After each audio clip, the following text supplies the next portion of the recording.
ہندوستان کی جمہوری تاریخ میں ایک وقت ایسا بھی آیا جب ملک کی بنیادیں ہل گئی تھیں۔ وہ دور تھا 1975 سے 77 کا، ایمرجنسی کا دور۔ جی بالکل، ایک بہت ہی غیر معمولی وقت تھا وہ۔ آج ہم اسی پر ذرا تفصیل سے بات کر رہے ہیں۔ ایک تحقیقی مقالہ ہے ہندوستان میں ایمرجنسی، جمہوری بحران اور اسباب۔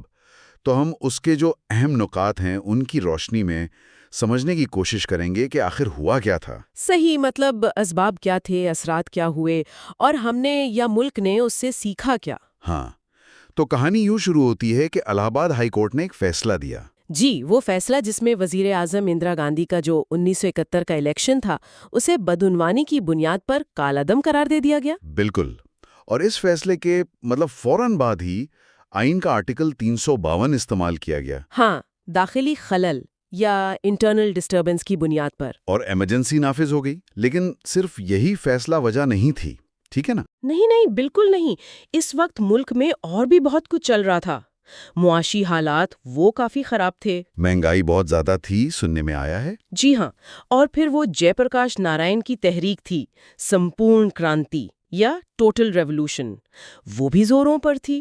تو ایک طرح سے حکومت پر کافی دباؤ تھا۔ صحیح، تو یہ سب مل کر ایک بحرانی کیفیت بنا رہے تھے۔ بالکل، اور جیسے ہی ایمرجنسی لگی، جو سب سے تشویشناک بات ہوئی وہ تھی بنیادی حقوق کی معطلی۔ اچھا، کون کون سے حقوق؟ آرٹیکل 19 تو گیا ہی، مطلب بولنے کی آزادی، جمع ہونے کی آزادی، یہ سب ختم۔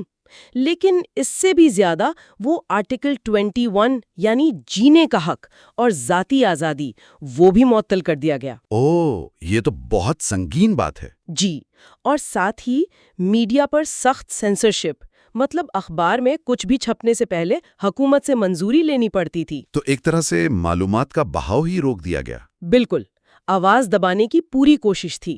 اچھا، اور جو لوگ حکومت سے اختلاف رکھتے تھے، جو سیاسی مخالفین تھے، ان کے ساتھ کیا ہوا؟ ان کے لیے تو ایک خاص قانون استعمال ہوا، میسا یعنی maintenance of internal security act. اچھا، یہ کیا تھا؟ اس قانون کے تحت حکومت کسی کو بھی صرف شک کی بنیاد پر بغیر مقدمہ چلائے گرفتار کر سکتی تھی اور لمبے عرصے تک حراست میں رکھ سکتی تھی۔ بغیر مقدمہ؟ جی ہاں، اور اندازہ ہے کہ کوئی 1,40,000 لوگ گرفتار ہوئے تھے اس قانون کے تحت۔ 1,40,000؟ جی، بڑے بڑے اپوزیشن لیڈرز، کارکن، صحافی سب شامل تھے۔ اس کے علاوہ وہ سنجے گاندھی کا کردار بھی سامنے آیا۔ ہاں، ان کا نام بھی سنا ہے۔ ان کی نگرانی میں وہ جبری نسبندی کی مہم چلی اور دلی جیسی جگہوں پر غریبوں کی بستیاں گرائی گئیں۔ اس سے عوام میں بہت زیادہ خوف پھیل گیا۔ مطلب ایک طرف سیاسی جبر، دوسری طرف عوام پر براہ راست سختی۔ بالکل، اور اس سب میں عدلیہ کا کردار بھی وہ کچھ اچھا نہیں رہا۔ اچھا، عدلیہ نے کیا کیا؟ ایک بہت مشہور کیس ہے اے ڈی ایم جبل پور کیس۔ اس میں سپریم کورٹ نے یہ فیصلہ دے دیا کہ ایمرجنسی کے دوران شہری اپنے بنیادی حقوق کے لیے یہاں تک کہ ہیبیس کارپس یعنی اپنی گرفتاری کو چیلنج کرنے کے لیے بھی عدالت نہیں جا سکتے۔ یعنی عدالت کا دروازہ بھی بند ہو گیا ایک طرح سے۔ جی، اس فیصلے نے ریاست کو بہت زیادہ لامحدود اختیارات دے دیے اور عدلیہ کی ساکھ کو بہت نقصان پہنچایا۔ تو صورتحال تو کافی مایوس کن لگ رہی ہے۔ حقوق معطل، میڈیا خاموش، عدلیہ بھی مدد نہیں کر پا رہی۔ تو کیا لوگوں نے مزاحمت نہیں کی؟ نہیں، ایسا نہیں ہے۔